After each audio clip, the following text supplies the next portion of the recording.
کیا آپ نے کبھی سوچا ہے کہ استغفار جیسا سادہ عمل آپ کی زندگی کو کس طرح بدل سکتا ہے؟ دیکھتے رہیں، کیونکہ آج ہم استغفار کے عجائبات و برکات سے پردہ اٹھائیں گے اور آپ کو بتائیں گے کہ استغفار آپ کی زندگی میں کیا کیا تبدیلیاں لا سکتا ہے۔ یہاں یہ سمجھ لیجئے کہ استغفار کی برکت سے بندے کا اپنے خالق و مالک اللہ کے ساتھ تعلق گہرا اور مضبوط ہوتا ہے اور اللہ کا قرب نصیب ہوتا ہے۔ یہ ہماری بھٹکتی ہوئی روح کو گناہوں کی ویرانیوں سے روشنی کی طرف لے جاتا ہے اور ہمیں نیک بندوں کی صف میں لا کھڑا کرتا ہے۔ استغفار فوائد و ثمرات کا وسیع و عریض سمندر ہے جس کا کوئی کنارہ نہیں ہے۔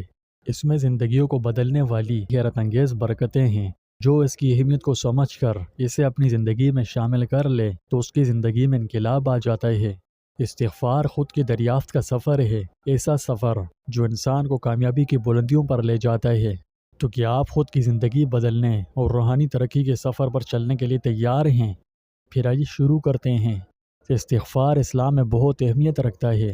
یہ صرف ایک مذہبی رسم نہیں ہے، یہ ہماری گناہوں سے لت پت سیاہ آلود روح کو پاک کرنے، اللہ کی رحمت حاصل کرنے اور زندگی میں امن و سکون کا ایک طاقتور ذریعہ ہے۔ استغفار کا عمل اللہ کو بےحد محبوب ہے۔ قرآن مجید میں متعدد آیات استغفار کی اہمیت اور فضیلت کو اجاگر کرتی ہیں۔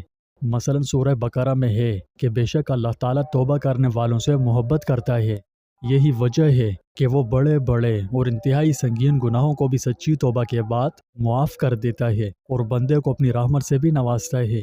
اس کی بہترین وضاحت کے لیے یہ مختصر سی تشریح سماعت فرمائیں۔ استغفار کے لفظی معنی ہے ستر چھپانا یا ڈھانپنا یا پردہ ڈالنا، جبکہ شرعی اعتبار سے استغفار کے معنی ہے اللہ رب العزت سے بخشش مانگنا، اپنے گناہ کی معافی مانگنا، توبہ کرنا، مغفرت چاہنا۔ اور توبہ کلمہ توب سے لیا گیا ہے۔ اس کے معنی ہے رجوع کرنا، واپس آنا یا لوٹنا وغیرہ، جبکہ شرعی اعتبار سے توبہ کا مطلب ہوتا ہے اپنے کیے گئے گناہ پر پشیمان و شرمندہ ہونا اور رجوع کرنا گناہوں سے طاعت کی طرف۔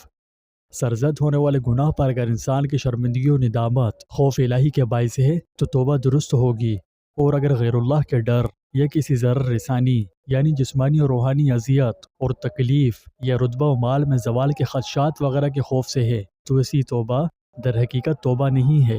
جب گناہ کرنے والا گناہ ترک کر کے اللہ جل جلالہ کی طرف رجوع کرے اور خلوص نیت کے ساتھ شرمساری و ندامت کا اظہار کرے تو یہی حقیقی توبہ کہلاتی ہے۔ تو جب اللہ سبحانہ و تعالی کسی مجرم و خطا کار کو اپنی مغفرت سے نواز دے تو حقیقت میں اللہ رب العزت نے اس انسان کے جرم کو اپنی رحمت سے ڈھانپ لیا۔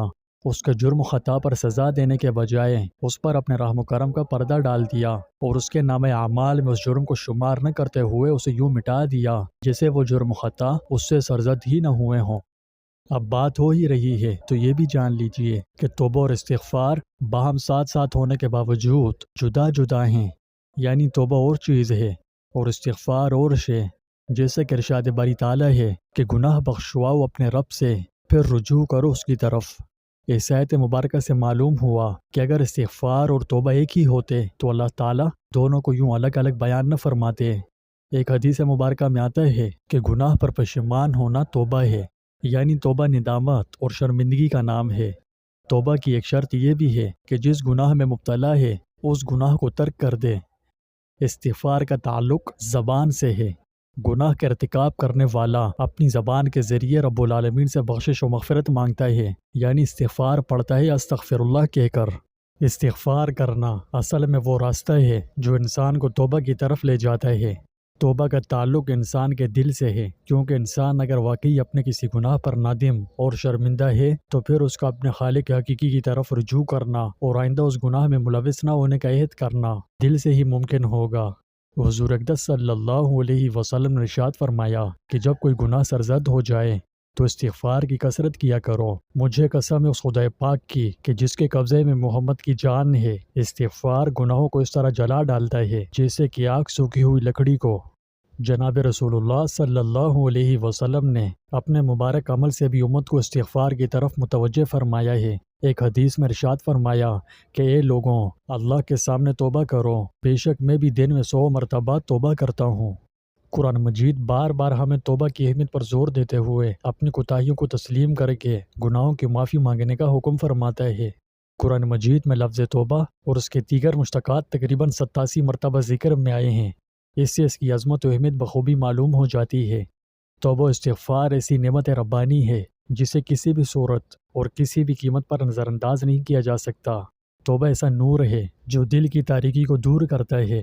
اس کی برکت سے زمین و آسمان کی خیر و بھلائیاں اس پر بارش کی طرح برستی ہیں۔ یوں سمجھیے کہ استغفار ہمارے چھوٹے اور بڑے دونوں قسم کے گناہوں کے لیے اللہ کی رحمت اور بخشش کے حصول کا اہم ترین ذریعہ ہے۔ جب ہم استغفار یعنی اللہ سے معافی مانگتے ہیں تو ہم خود کو گناہوں سے پاک کرتے ہیں اور اپنے رب کے قریب ہو جاتے ہیں۔ یہ ایک تبدیلی کا عمل ہے جو ہمیں گناہوں کے بوجھ سے آزاد کرتا ہے۔ ناظرین، اگر آپ چاہتے ہیں کہ استغفار کی تبدیلی کی طاقت آپ کی زندگی میں خوشیوں اور برکتوں اور رحمتوں کے دروازے کھولے تو پھر اسے اپنی زندگی میں ایک مستقل عمل بنا لیں۔ توبہ و استغفار کو اپنے اوپر لازم کر لیں اور زیادہ سے زیادہ اس کی پابندی کریں۔